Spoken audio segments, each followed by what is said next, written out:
I like it. All right, my friends, we are going to talk about nutrition. And I've been sharing with many of you privately the importance of nutrition. Honestly, it's 80% of what we're trying to achieve in this gym, 80%. And I'm going to share with you the reasons why it's so important. And my goal today is to inspire you to really start to make conscious food choices. That's what it's all about. Every time that you go to the grocery store, every time you open your refrigerator, every time you sit down to eat, you're making a conscious choice. And that's what we have to realize. It's a conscious decision. We have to empower ourselves. We have to inspire ourselves to eat the right way. That's what it's all about. And so let's talk about what it means to eat the right way. How do we eat the right way? What does that even mean? Well, check this out.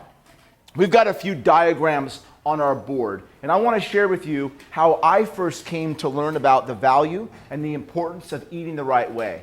And it all started with the founder of CrossFit, one of my mentors, Greg Glassman. The reason that we're all here today is Coach Greg Glassman, the founder of CrossFit. And after a few months of training with Coach, I had reached a plateau in my physical fitness. I was training extremely hard, and so were the other 6 or 7 athletes training with Coach at the time, and we had reached this collective glass ceiling, and no one was really starting to dominate the workouts. We just kind of all started to plateau and taper off. And so I went up to Coach and I said, Coach, I love this thing that we're doing. I want to be a champ. What do I do? What do I have to do to become a champion? And he said, well, Greg, what are you eating? I said, I don't know. I'm eating, Coach. He said, that's not good enough. That's not good enough. So here is a visual representation of what happened after I spoke with Coach about the way I should be eating. Imagine that each one of these circles represents one of the athletes who were training with Coach Glassman. It's back in 2002. And every one of these athletes, we had reached this collective ceiling. All of a sudden, after Coach taught me how to eat, this is what happened in 2 weeks to my performance. I went through the roof. In 2 weeks, everything changed. I was dominating the other athletes. And the only thing I did differently for 2 weeks was I ate the right way. Well, what happens in this type of environment where you've got competitive athletes going head to head is after one athlete makes a change that's immediately visible, what do the other athletes do? What are you doing? What are you doing differently? What are you doing differently? And some of the athletes that asked me that were Mike Weaver and Eva T, the infamous Eva T, who we all know and love so much. Well, Mike Weaver went on to become a Brazilian Jiu-Jitsu world champion, and Eva T is an Olympic gold medalist. So they went on and they said, Greg, what are you doing differently? And I said, you know what?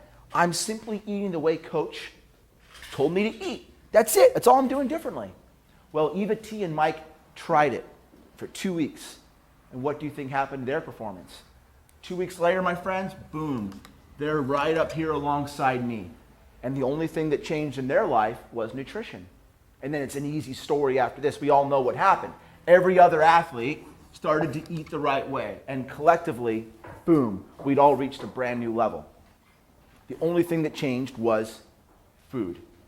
Now, Coach told me this really, really interesting fraction.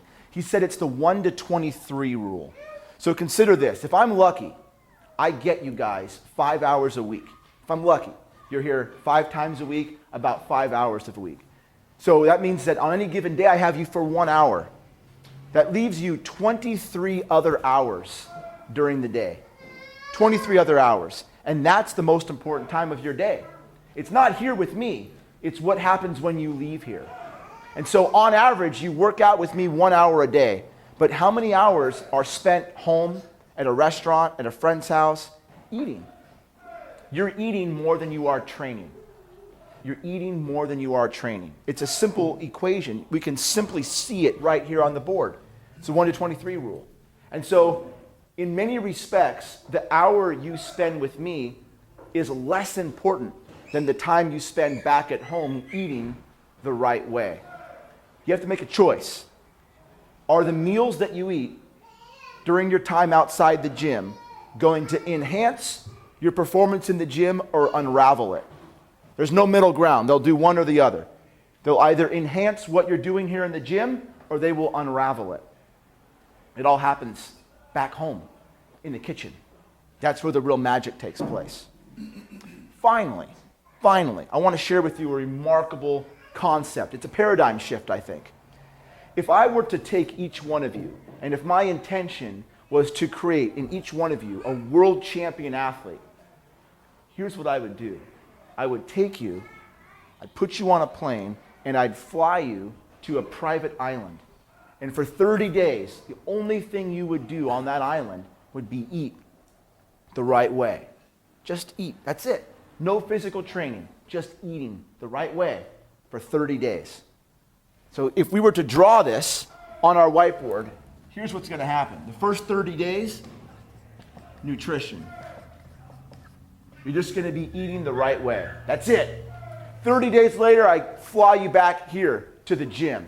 And what we start to do is metabolic conditioning. This is going to look like our group warm-up, the activities we do in the gym. We're just going to get the body systems moving. That's it. That's all we do. And we continue to eat the right way. Then after a few months of this, we add gymnastics. We add gymnastics. And by gymnastics, what I mean is any movement that uses the body as the sole means of resistance. So think about your experience here in the gym with me. What have we been doing? We've been doing squats. I've been drilling you on your plank. We've been walking on our hands. That's gymnastics, my friends. We're doing gymnastics. And then once we're able to control the body, I give you an external object. I give you weight. And we start to do weightlifting. That's what comes after gymnastics. And we know the type of weightlifting we're referring to. Compound multi-joint skills. Weightlifting looks like your deadlift, your press today, maybe a back squat. We start to move weight. Now, finally, we take this foundation that we've built and we start to express ourselves. And that expression happens here in what we call sport. And sport is, again, a very broad and general term. We just played a sport. We just played the sport of CrossFit. That's what you just did. You just participated in a fun game.